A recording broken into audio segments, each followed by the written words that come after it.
Ladies and gentlemen, there is no end to trouble for the AAP government, especially party convener Arvind Kejriwal. It all started with the Delhi CM skipping ED summon for the third time in the liquor gate probe. Today, the LG suggested a CBI probe into the allegations of corruption regarding diagnostic tests carried out at Delhi's Aam Aadmi Mohalla clinics. It is alleged that private labs in the city were helped by conducting lakhs of tests on ghost patients. This comes on the heels of the LG recommending a CBI probe into the procurement and supply of spurious and non-standard drugs. This recommendation came after the Delhi Vigilance report stated that 10% of the drugs failed the quality test. Meanwhile, Arvind Kejriwal believes that the central agency will arrest him before 2024 polls. That's what ministers of his government, his party leaders are also saying. Listen it. अगर भ्रष्टाचार वाकई हुआ है तो इतने करोड़ों रुपए गए कहां? ऐसे फर्जी केस में आम आदमी पार्टी के कई नेताओं को इन्होंने अभी तक जेल में रखा हुआ है। किसी के भी खिलाफ कोई सबूत नहीं है, कुछ साबित नहीं हो रहा। अब बीजेपी मुझे गिरफ्तार करना चाहती है। मेरी सबसे बड़ी संपत्ति, मेरी सबसे बड़ी ताकत मेरी ईमानदारी है। झूठे आरोप लगा के, फर्जी सम्मन भेज के ये मुझे बदनाम करना चाहते हैं, मेरी ईमानदारी पे चोट करना चाहते हैं। इस जांच को चलते 2 साल हो गए। अभी ठीक लोकसभा चुनाव के पहले मुझे क्यों बुलाया जा रहा है? पहले क्यों नहीं बुलाया? सीबीआई ने मेरे को 8 महीने पहले बुलाया था, मैं सीबीआई में गया था, उनके सारे जवाब भी दिए थे। लेकिन अब ये लोग ठीक लोकसभा चुनाव के 2 महीने पहले मुझे बुला रहे हैं। तो बीजेपी का मकसद कोई पूछताछ करना थोड़ी है। इनका मकसद है पूछताछ के बहाने केजरीवाल को बुला लो और उसे गिरफ्तार कर लो ताकि मैं लोकसभा चुनाव में प्रचार ना कर पाऊं। आज मनीष सिसोदिया, संजय सिंह और विजय नायर इसलिए जेल में नहीं है कि उन्होंने भ्रष्टाचार किया है, वो इसलिए जेल में है क्योंकि उन्होंने बीजेपी में शामिल होने से इनकार कर दिया है। But the BJP rained fire on AAP from all sides. They referred to Arvind Kejriwal as Kattar Baiman and questioned why he is avoiding investigation, with new scams being allegedly exposed regularly. The Saffron Party demanded to know why Kejriwal is running away from a probe. In response, the AAP retaliated by accusing the BJP of having only one strategy, which was to arrest the CM before the 2024 Mahayuddh. Listen in. एक के बाद दूसरा घोटाला आया है। आज आम आदमी पार्टी के नेता जेलों में पड़े हैं, एक साल से ज्यादा पड़े, और श्रीमान अरविंद केजरीवाल का भी भ्रष्टाचार में उतना ही हाथ है। आज जनता पूछती है कि क्या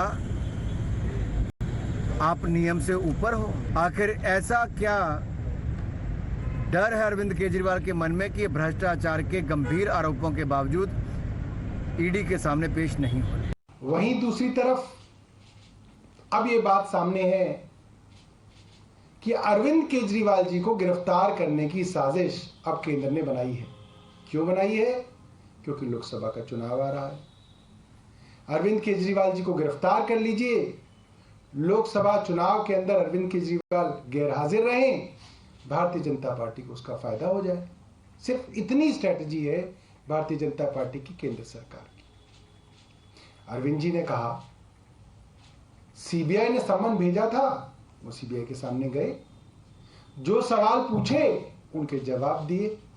अब ईडी का सम्मन बार बार आ रहा है और उनके वकील उन्हें बता रहे हैं, हमारे वकील हमें बता रहे हैं कि ये सम्मन गैर कानूनी है। It was another blow to Kejriwal and his associates on the legal front. The F.I.R. filed against Bhawna Kishore, a reporter for Times Network, has been dismissed by Punjab and Haryana court. The complainant falsely accused Bhawna of using casteist slurs against her. Bhawna was targeted because Times Network exposed the AAP government's 45 crore rupees splurge on Kejriwal's official residence through Operation Sheesh Mahal. The High Court stated in its ruling that Bhawna was unaware of the complainant's caste. Furthermore, the High Court has expressed that it would be a grave injustice to conclude that the petitioner, who was not driving, caused the accident. Let's open this up and go across to our guests.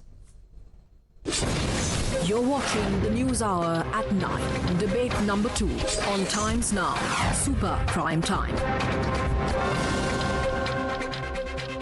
Sanju Verma and Ishkaran Bhandari continue to be with us. We're joined by Dr. Akash Muni and Dr. Piyush Joshi, both political analysts. Good evening to both of you, and to Sanju Verma and Ishkaran Bhandari as well.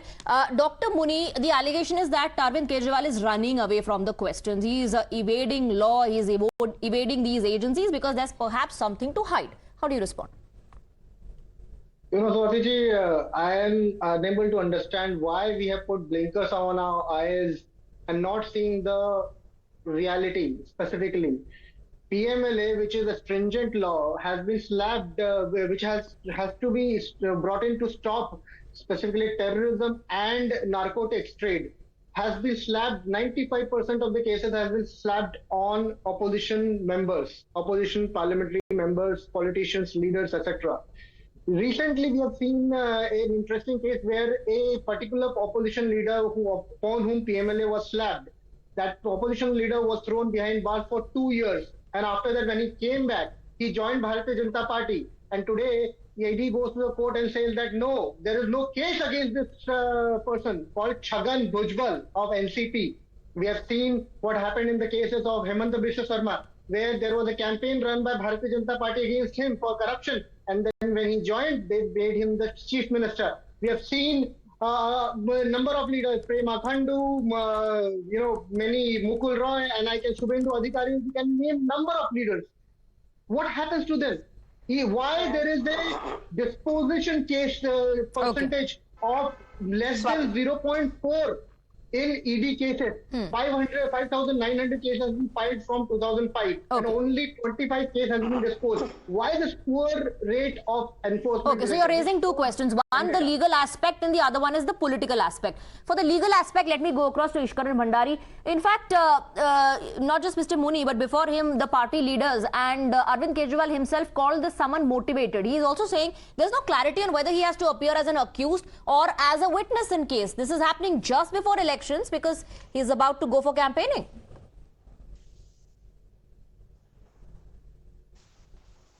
Swati, let's see the history of this case. There was a time where every AAP leader used to say Manish Sisodia has been exonerated, he is innocent, he is Kattar Imandar. Today we have seen his bail being rejected from the trial court to the High Court to the Supreme Court. Now on Mr. Arvind Kejriwal, I as a lawyer don't understand how a person who has been summoned, who is a person, let's say very lightly of somebody who's been summoned, can decide whether the summon is legal or illegal. That this way is everybody summoned by every investigative agency will get up and say the summon is illegal. Okay. The process is, let's assume the summon is incorrect. Let's assume the summon is erroneously given. The process is to go to the court and get a stay on the summon. Right. Now this is once, this is twice, this is 3 times it's happened. So the ball is squarely in the ED's court. He has of course made up his mind that he doesn't want to attend these summons for whatever reasons leeway be given? But then the question also arises, will this leeway be given to a common man? So now, will this leeway be given to a common man? Last point, yeah. Yes, exactly. Yeah, just 10 seconds, Radhi. Exactly. So now the ball is in ED's court.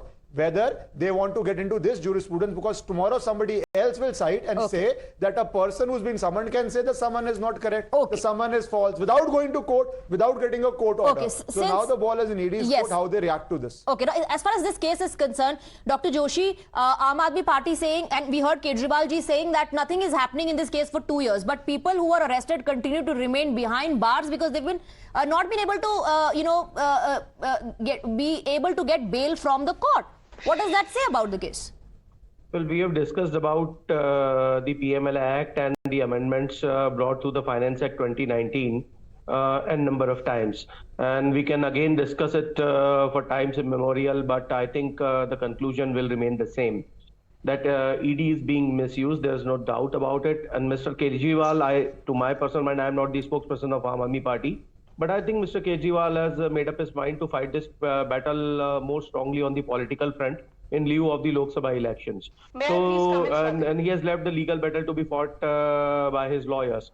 Because 2024 is going to be kind of very, very tough elections for the opposition parties. There's no doubt about it. BJP is in hyperdrive mode right now. It is demolishing the opposition parties. It is trying to put behind bars or most of the vocal opposition leaders, as well as trying to accommodate those who are willing to. So you believe there is a correlation? Party. There is a correlation, of course, between the Lok Sabha elections and why Mr. Kejriwal is not choosing to answer the questions and appear for the summons. Sanju Verma, the allegation is that BJP is using the agencies against the opposition leaders, and that BJP, like Mr. Muni said, is a washing machine where tainted people can go and come out as honest individuals. How do you respond? You know, Swati, first and foremost, when you say these two are political analysts, Mr. Joshi and Mr. Muni, it is a well-known fact that they have their empathies and sympathies with Aam Aadmi Party, which needs to be mentioned, so that the viewers don't feel that these are neutral political analysts. Let me finish. I did not heckle you. Swati Joshi, can you moderate the debate? I don't want to heckle because I did not heckle anyone, and I don't wish to be heckled at all. Thank you. I will now add to what Ishkaran said. Ishkaran laid out the legal, aspect of it. I will just say what Section 52 of the PMLA Act says. It says that the director, additional director, joint director, deputy director, so on and so forth, has the power to summon any person whose attendance he or she considers necessary, whether to give evidence or to produce any records during the course of any investigation which is underway under the aegis of the PMLA Act. So first point number one, the ED under Section 52 of the PMLA Act is well within its rights to call Arvind Kejriwal. Point number two, while the Enforcement Directorate was set up in 1964 as a statutory body, while the Central Vigilance Act of 2003, it actually attained the powers of a civil court, and the Enforcement Directorate has the suo motu powers to make a suo motu arrest, which it has not done in Kejriwal's case. So don't say that this is draconian. Point number three, and please bear with me because I heard. It's time for me to wrap up the debate. I'm completely out of time. The Aam Aadmi Party says this is witch hunt. It is to stop Kejriwal from campaigning. If he appears for the summons, he will be arrested immediately. While the BJP says if there's nothing to hide, appear before the agency, answer questions if you have done no wrong. On that note, I'm thanking all the guests and wrapping up debate number 2. Thank you very much.